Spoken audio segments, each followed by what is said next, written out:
Shavua Tov à toutes et à tous. Nous sommes dans cette paracha de Vayechi, dernière paracha du livre de Bereshit. Dans cette paracha, c'est marqué Asher la karti miyad haemori becharbi uvkashti, que j'ai prise de la main de l'Amoréen par mon glaive et mon arc. Onkelos, un personnage qui a traduit la Torah en araméen, explique que lorsque Yaakov dit mon glaive, ça fait référence à ma prière. Et lorsqu'il dit mon arc, ça fait référence à mes supplications. Cependant, d'autres commentateurs expliquent cette idée différemment. Le glaive et l'arc symbolisent les misvot et les bonnes actions.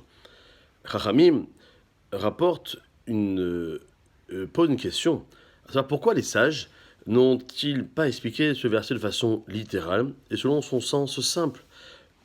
Chachamim de répondre que si l'intention de Yaakov était telle que l'explique le sens littéral, une épée réelle et un arc avec des flèches, alors il aurait dû mentionner d'abord l'arc et ensuite l'épée.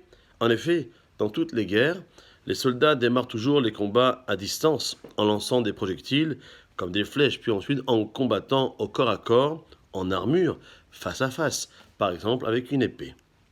Et puisque la Torah a devancé le glaive, qui est une arme de corps à corps et de rapprochement, par rapport à l'arc, qui est une arme de combat à distance, les sages ont su qu'il ne s'agissait pas ici d'armes de guerre matérielles, mais plutôt des misvot et des bonnes actions, car les cieux sont pour nous une arme et un bouclier durant la guerre contre le mauvais penchant.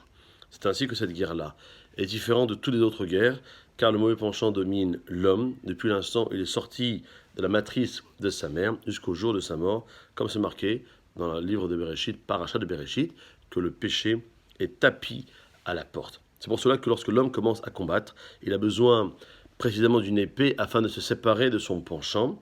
Lorsque l'homme a réussi avec l'aide d'Hachem d'éloigner son penchant, alors il lui incombe alors de garder cette distance tous les jours de sa vie et de tirer les flèches sur son ennemi afin de l'empêcher de s'approcher et de revenir vers lui. Passez une bonne journée, à demain, Kol Tov.